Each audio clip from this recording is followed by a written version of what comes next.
Hello welcome back guys. इस video में आज हम बात करने वाले हैं कोविड-19 वेरिएंट्स के बारे में। जैसे कि बहुत सारी खबरें आ रही हैं वायरस म्यूटेशन की, तो म्यूटेशन क्या होता है ये पहले हम जान लेते हैं।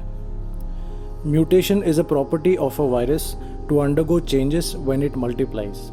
As it replicates, it may not produce exact replicas of itself, resulting in the emergence of new strains. Some may be less effective and some may be deadly. The less effective die out and the stronger ones survive. Virus के लिए ये स्वाभाविक है कि वो अपने structure में परिवर्तन करके मल्टीप्लाई हो जाता है। अपने आप को रेप्लिकेट करने में वो एग्जैक्टली सेम रेप्लिकेट नहीं होता। रेप्लिकेट करने में कुछ चेंजेस आ जाते हैं। इससे अलग अलग वेरिएंट्स बन जाते हैं।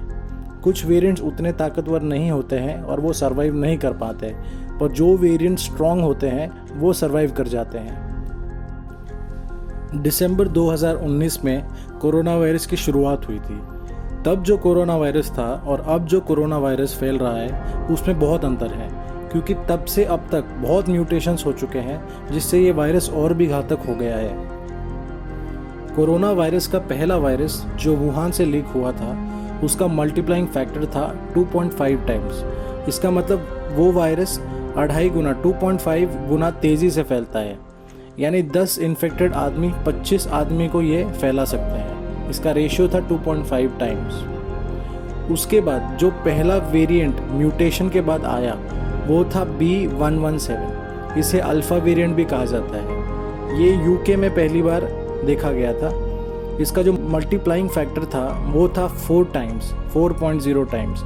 मतलब एक आदमी 4 लोगों को ये वायरस फैला सकता है। 10 आदमी 40 लोगों को फैला सकते हैं, इतनी इसकी तेज़ी थी। फिर अब भारत में जो सेकेंड वेव आई थी, इसमें महाराष्ट्र स्टेट में एक नया वेरिएंट पाया गया, B16172 डेल्टा वेरिएंट। इसका जो मल्टीप्लाइंग फैक्टर था वो था 8 टाइम्स, यानी एक इन्फेक्टेड आदमी 8 लोगों को इन्फेक्ट कर सकता है।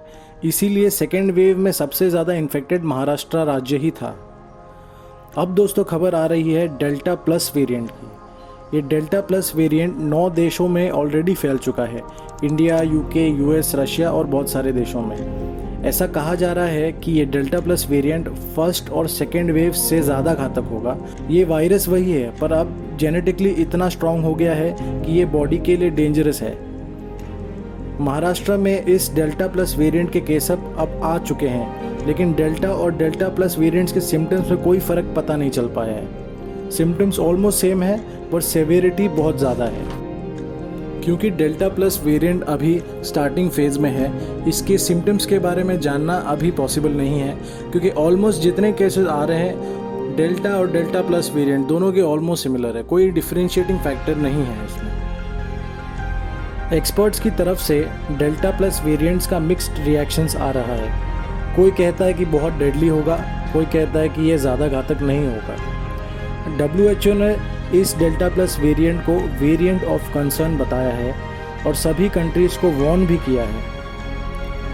कंसर्न तो ये भी है कि जो वैक्सीन्स अभी सभी को लग रही है, क्या वो इस डेल्टा प्लस वेरिएंट से हमें बचा पाएगी? रिसर्च और टेस्टिंग अब हर देश में चल रही है। तब तक के लिए मास्क लगाएं, हाथ धोएं और सोशल डिस्टेंसिंग का पालन करें। जान है तो जहान है। इस मुश्किल के समय में अपना ध्यान दें और इस कोरोना वायरस की चेन को तोड़ने का प्रयत्न करें। जिस तरह सेकेंड वेव का सामना किया है, उसी तरह थर्ड वेव का भी डटकर सामना करना है। टेक केयर, स्टे सेफ, जय हिंद।